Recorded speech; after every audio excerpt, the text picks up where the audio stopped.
and I'm super excited because what's going to be said has never been said. This is brand new. It's coming straight up from the bowels of where it was put from the beginning. And so this is why I'm excited. So I don't know about you. Life is precious, and we all have the opportunity of living it to the fullest. Unfortunately, so few of us know how to manage it all. How do we account for our opportunities? How do we account for our time? How do we account for our relationships, health, spirituality, homes, finances, influence, and careers? How do we account for the one life we have to live? I am so glad you asked. In this program, you will find answers to all of these questions and more. Welcome to the Account for Your Life podcast with your host, the healthy accountant himself, Jay Moore. And so guys, what are we talking about? We are talking about authority, the purpose and power of authority, and how when you discover your authority, you begin to live, you begin to become who you created to be. And when you become who you were created to be, you will then do all the things that you were supposed to do from the beginning.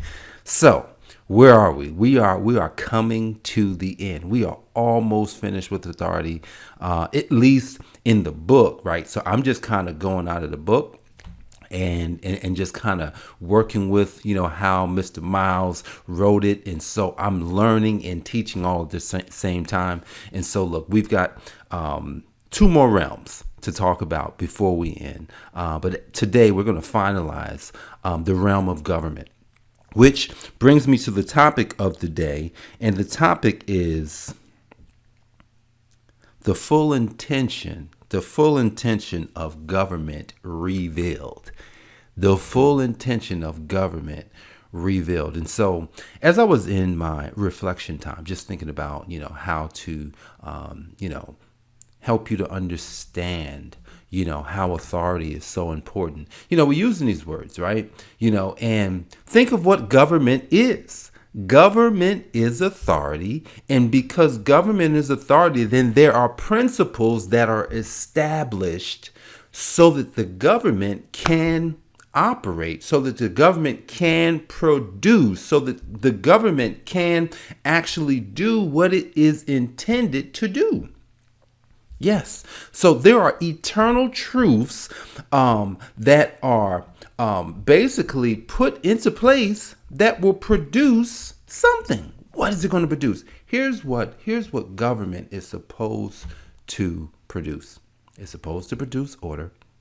It's supposed to produce peace, and it's supposed to produce joy. Now we're going to drop it right there because look, do we have some sort of order? A little bit, but then we kind of don't have order. Do we have peace? Maybe some people got peace. Do we have joy? Maybe some people have joy, but why don't everybody have that? So it starts with the beginning. Order comes through principles. And so let's think, right? Having a conversation with my son, Jared, yesterday, and something felt out of order in the home. And I'm like, what's going on? Like, why does it seem like we're not operating efficiently here? And as I was, working with him and talking with him and had the same conversation with my younger son, Jacob, and having conversations with them because I felt like some order was missing here. I'm like, maybe you don't realize how authority works here. And, I'm having this conversation, but then I had to realize I had to go backward. See, everything starts at a foundation.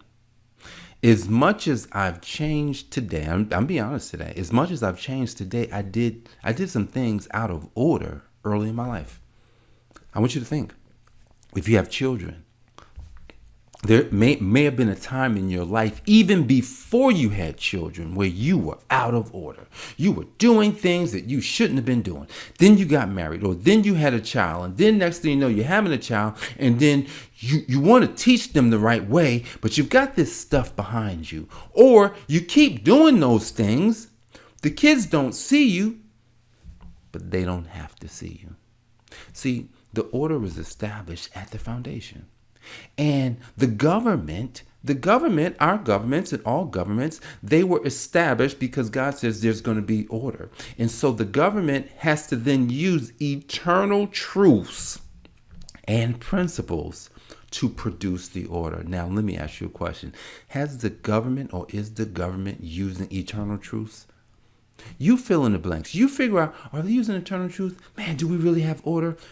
Well, no. So what happens is, even if you just go to the school systems, right? The school system is set up by the government. And the government says, this is what we're going to teach. Are they teaching eternal truths in school? You may have denominational schools and they're teaching things, but here's the thing. I went to denominational school. I went to a Christian school, but I can tell you like this, it was out of order. Here's how I know. I was there. What they were trying to teach, they had not actually done. See, there's a song, and I love this song. This is called Let There Be Peace on Earth. And in the song, it talks about how let there be peace on earth and let it begin with me. So everything starts with me. Everything starts with you. Everything starts with the person who's now looking to move forward. See, government is not just made up of one person. See, if we was living in a kingdom, right? Like if you were a part of a kingdom like I am, then I don't actually have to worry about a lot of people making decisions because my kingdom has one king. And that king gets to make all the decisions. And whatever the king says, I'm with it. It doesn't matter if I don't like it. I understand that the king is helping me to have order in my life. And the king is helping me to have peace and joy. But then when I go back and I say, well, what was I learning? I'm at a denominational school because schools it's like you come out of your parents' home and then you go to school as early as 4 years old a lot of times, like school. So here it is. You are now in school and they're teaching you. They just want to teach you how to read. We want to teach you how to write. We want to teach you math. We want to teach you science, right? But where are the eternal truths at? How are you teaching me how to live in authority? Are you teaching me how to do that? No, they're not teaching that. Oh no, we want to separate that kind of stuff. We don't want to teach you that kind of stuff. Well, but the government has been mandated to teach these things. It's been instituted that the government should do this. All right. So here's the reveal, right? Here's the reveal. The government's intention is to produce order, peace, and joy. But sadly, that's not ever going to happen unless, here's the unless. You must now choose to renew your mind, right? And if you choose to renew your mind, there's a mind renewal test that I gave you in the podcast, several podcasts ago, where if you're going to renew your mind, you're going to have to, answer some questions, 5 questions. Who am I? Who am I? Where am I from? Where am I going? What can I do? What is it about me? Like you got to know these things and your mind will renewed. And then when your mind gets renewed, then you'll be able to say, oh, I don't have to worry about the physical government. I'm going with the invisible government where they have a king.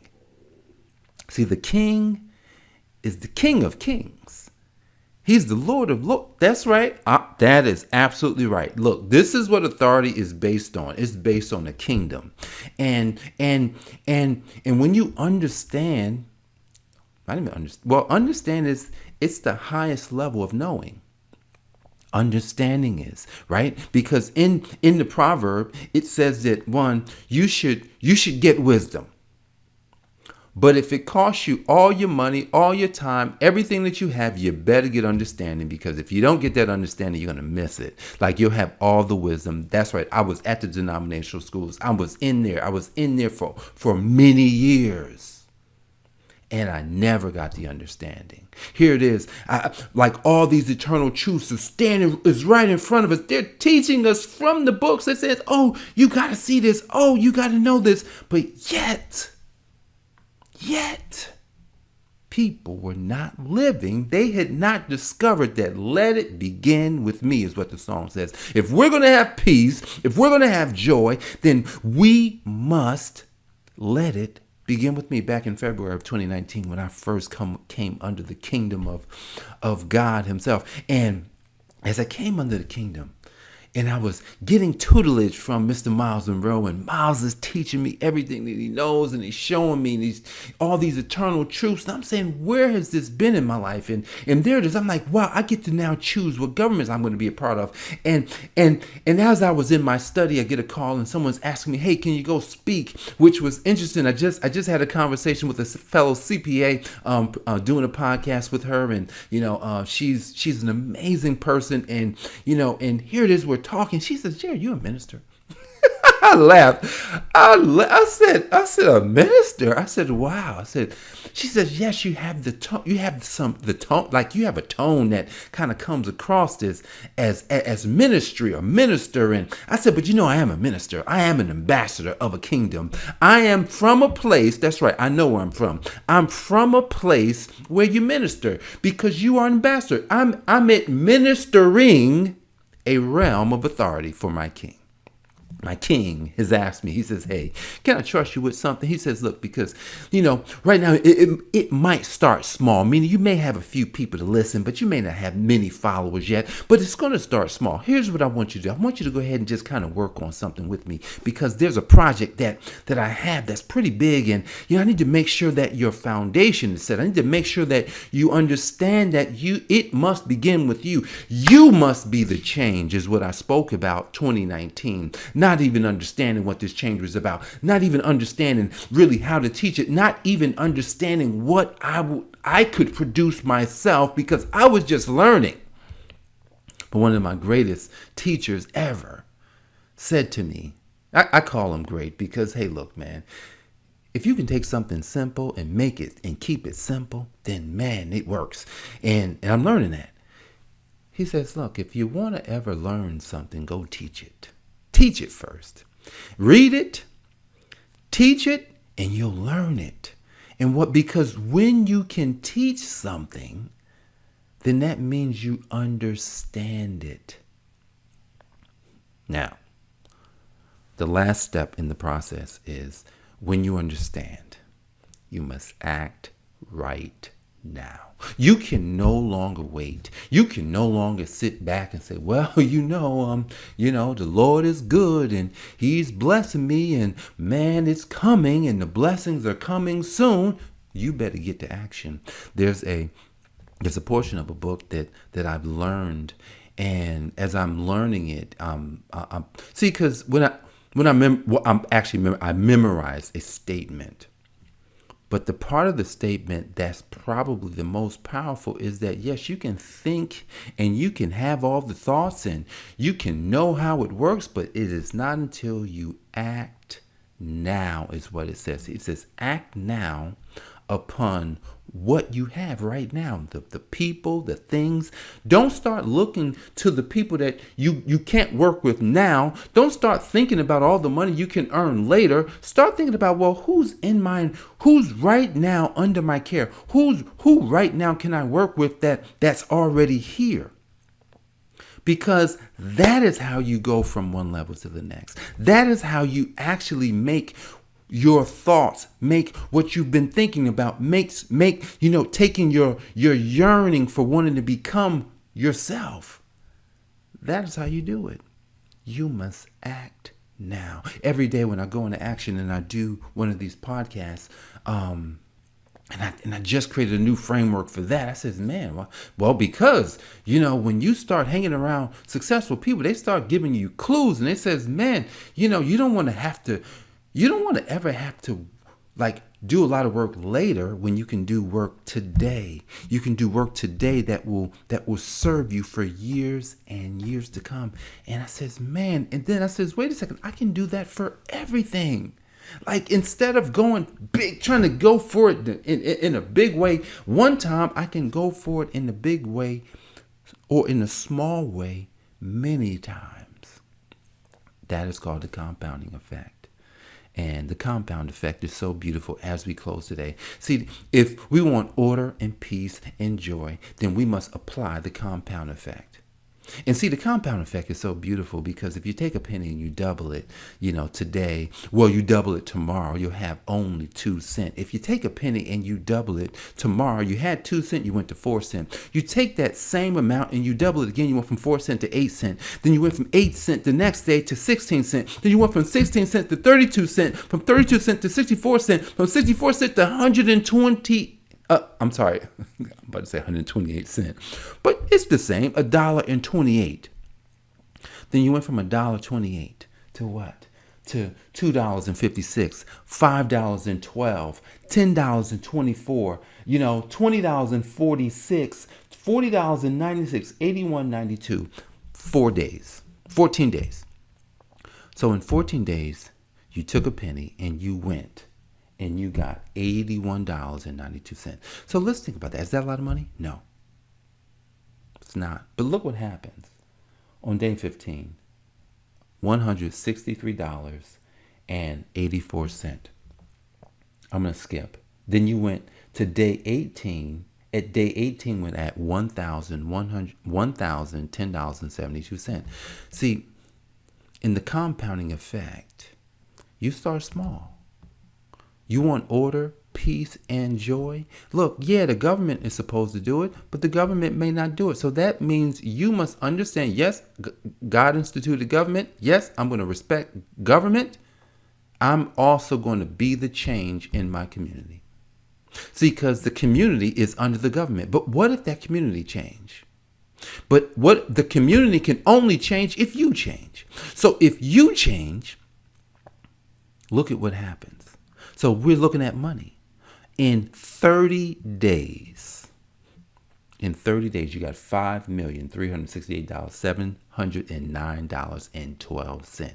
But this month we got 31 days. So you did it 31 times and you got $10,737,418.24 in 31 days. Do you think you could decide to be the change? This is one of my charges as we are going to be closing out authority, at least in this manner, is that you decide that you will be the change. You decide that if it's going to be, then it's got to be through you because you want it to happen. So if you could be the change, then everything will change. We won't have to worry about the government not stepping up and being who God created it to be, because we can now choose what government we're in. And when you choose the kingdom government, you won't have to worry about bad decisions because the king always makes the right decision. So look, reflect on this today. Reflect on how you are going to be the change in your family. Reflect on this. And because if you reflect on it, and if you were to actually start applying these principles, all these principles that I've been sharing with you over the past, 6 months, then I guarantee you will account for your life. I guarantee you will discover your authority, your unique gift, and I guarantee you will be the change. So guys, I appreciate you for joining me for another episode of the Account for Your Life podcast. This is Jay, your healthy accountant, helping you to account for your life. God bless, and I'll see you on the next episode. Take care. Thanks for joining us, listening friends. We are so glad you invested this time with us. Always remember, you only have one life to live, so live it to the fullest. This has been the Account for Your Life podcast with your host, the healthy accountant himself, Jay Moore. Until next time, make it a great day.